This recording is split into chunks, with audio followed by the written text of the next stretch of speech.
हर रोज़ नई कहानी सुनने के लिए सब्सक्राइब करें मेरे चैनल को।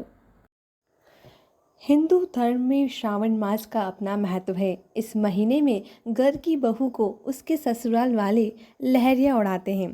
तो आज की कहानी भी इसी लहरिये पर है।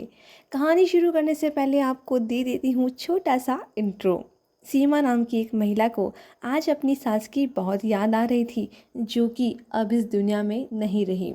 उसकी सास हर साल उसे श्रावण मास में लहरिया दिया करती थी, पर इस बार उसे उम्मीद ही नहीं थी। पर वक्त हर साल एक जैसा नहीं रहता।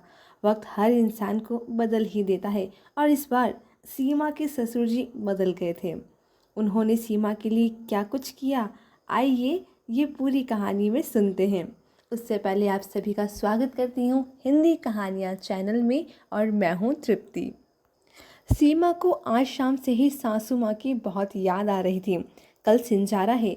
सासू माँ मेरी शादी के बाद हर साल इस दिन मुझे ढेर सारे तोहफे और खूबसूरत लहरिया दिया करती थी, परंतु इस साल यह नहीं हो पाएगा, क्योंकि इस बार ससुर जी और सासू माँ दोनों को कोरोना हो गया था। सासू माँ इस बीमारी का सामना नहीं कर पाई और दुनिया को अलविदा कह दिया। ससुर जी भी उन दिनों कष्ट में थे, तो वो माँ के अंतिम दर्शन भी नहीं कर पाए। अंतिम बार न मिल पाने की उदासी आज भी उनकी आंखों में दिखाई देती है। बस यही सब सोचते सोचते पता नहीं कब रात हो गई। सुबह उठी तो देखा ससुर जी ने सिंजारे की सारी तैयारी की हुई है। मुझे देखते ही मेरे पास आए और तोहफों से सजा थाल मुझे देते हुए बोले, बेटा, यह तुम्हारी सासू माँ की तरफ से। खुशी के आंसू मेरी आंखों से निकलकर चेहरे पर लुढ़क गए। मैंने ससुर जी के चरण स्पर्श करते हुए कहा, पापा, इसकी क्या ज़रूरत थी, और आपने यह सब इतने अच्छे से कैसे किया? ससुर जी ने मुस्कुराते हुए कहा, अरे बेटा, रिटायरमेंट के बाद से सारा समय तुम्हारी माँ के साथ ही तो रहता था। साथ रहते रहते उससे हर बात सीख ली, और मैं यह नहीं करता तो वह बुरा मान जाती। वह हमेशा कहती थी, मैं न रहूं तो भी मेरे बच्चों को कभी कोई कमी मत होने देना। उसके बाद पापा ने माँ की अलमारी खोली और मुझे कहा, बेटा, तुम्हें जो भी पसंद है ले लो।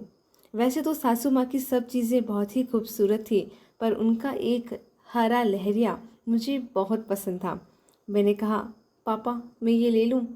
ससुर जी बताते हैं कि बेटा, ये मैं अपनी पहली तनख्वाह से तुम्हारी माँ के लिए लाया था। हमारी शादी के पहले सावन पर तुम्हारी माँ इसे पहनकर बहुत खूबसूरत लगती थी।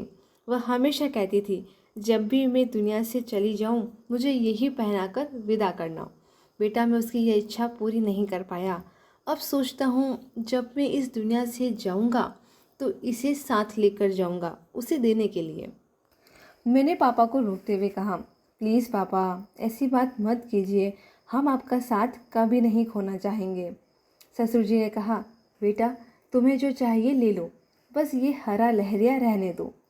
मैंने कहा, कोई बात नहीं पापा, मुझे नहीं पता था कि आपकी इतनी सारी यादें इस लहरिये के साथ जुड़ी हुई है। सिंजारे का दिन बहुत अच्छा निकला। अगले दिन पूरी तरह सुबह भी नहीं हुई थी, तभी मुझे लगा कोई कमरे का दरवाज़ा खटखटा रहा है। मैंने दरवाज़ा खोला तो देखा पापा थे। पापा के हाथ में हरा लहरिया था। मैंने पूछा, पापा क्या हुआ, सब ठीक तो है? पापा ने लहरिया देते हुए कहा, बेटा, तुम्हें यह पसंद है ना?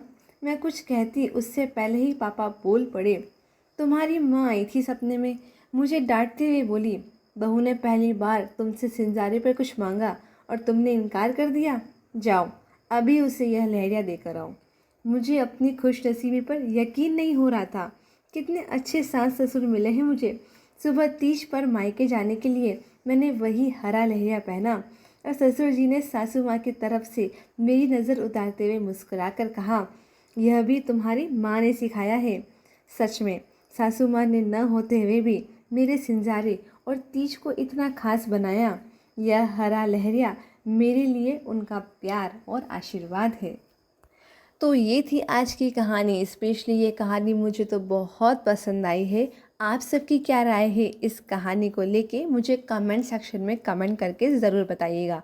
और चैनल पर नए हैं तो आज ही चैनल को सब्सक्राइब करिएगा। लाती रहूँगी ऐसे ही इंटरेस्टिंग स्टोरी आप सभी के लिए। तब तक के लिए बाय।